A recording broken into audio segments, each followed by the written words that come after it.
Қайырлы күн достар, бүгін сіздермен Scopus журналды табуды үйренеміз. Бүгін сіздерге ең оңтайлы және ең оңай жолын көрсетем. Әрине, бірінші біз бұл сайттан іздемейміз. Қазір сіздерге басқа бір сайтты көрсетем. Алдымен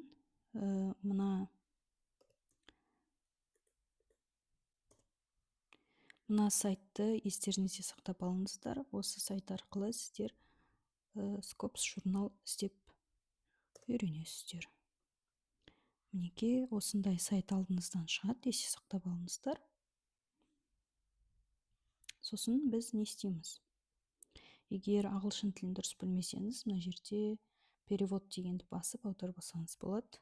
Journal Rankings деген басамыз. Сосын сізде мынандай журнал іздеу осындай бет шығады.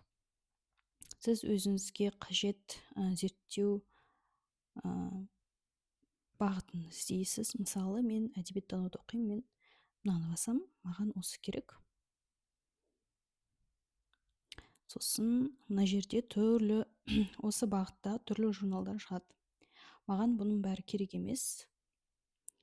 Мына жерден белгілі бір өз пәніңізді таңдайсыз. Мысалы, менде әдебиет және әдебиет теориясы.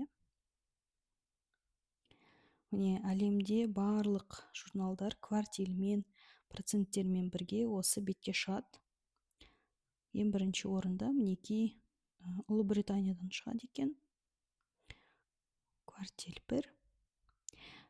Бұның бір жақсы жері, сіздер бір мемлекетті таңдай аласыздар.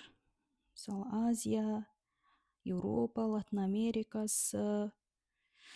Мысалы, қалай дейік, араб елдерінен таңдап көрейік.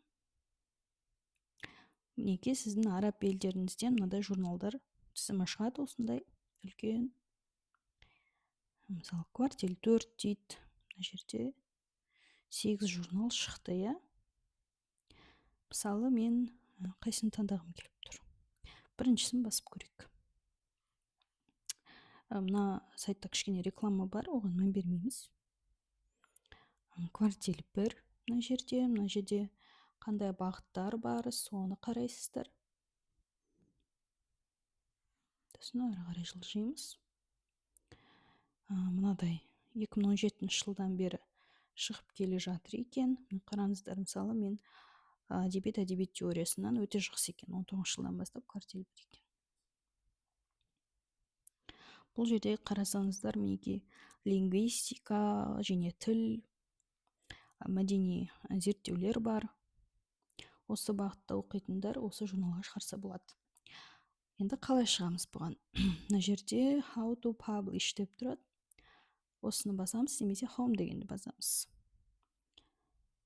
Мына жерде жоқ екен. Бұл журнал, яғни жоқ екен, шығып кеткен екен. Немесе сайты ауысып кеткен. Жарайды, енді тағы да іздейік.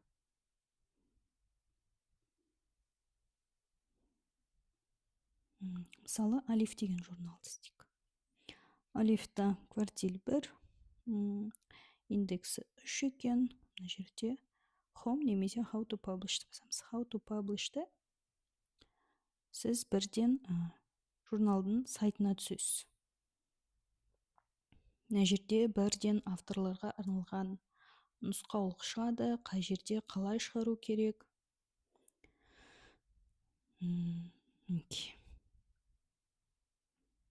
Руководство для авторов дейді, мына жерде тұрады. Стиль оформления текста. Барлығын осы жерден тауып аласыз. Сосын бұны біз қалай тексереміз? Бұны былай тексереміз. Әр журналдың өзінің номері болады, Scopus'та бар екенін, мысалы, бар екеніне сенбесеңіз,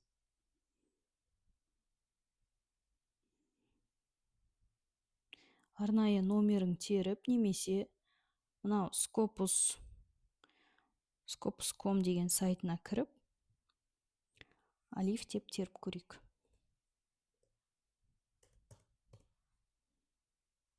Бізде шықты Алиф.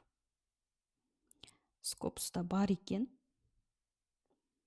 37%.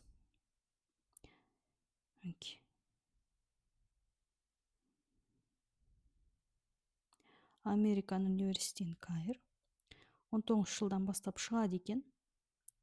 Бұның бірақ квартил 1 дейді. Әдебиет және әдебиет теориясына 1 деп тұр. Скопуста 37%, негізі ол қорғауға өте жарайды. Осылай Скопус арқылы тексеріп алсаңыздар болады. мынау исінің номерін тересіздер, немесе журналдың атын теріп, осылай тауып алып, журналға хат жазып, сөйтіп байланыса бересіздер. Мен өзім солай қаңтардан бері 2 журналға мақаламды жіберіп қойдым. Енді жауап күтіп отырмын. Бұл видео сіздерге пайдалы болды деп ойлаймын. Осылай өз беттеріңізбен іздеп, ешқандай агентство, ешқандай делдалдарға сенбей, өздеріңіз әрекет ете беріңіздер. Сіздерге пайдалы видео болса, реакция қойып қойыңыздар.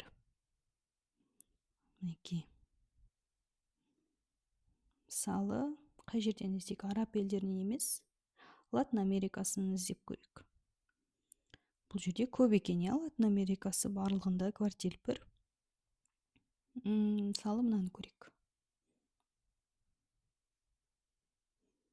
How to publish. Мен испанша білмеймін, сосын мен орысша аударып алайын. Мына жерде қалай мақала жіберу керек, соның барлық талаптары тұр. Қалай жазу керек, бұның барлығы тұр. Статья дейді. Уведомление о авторских правах.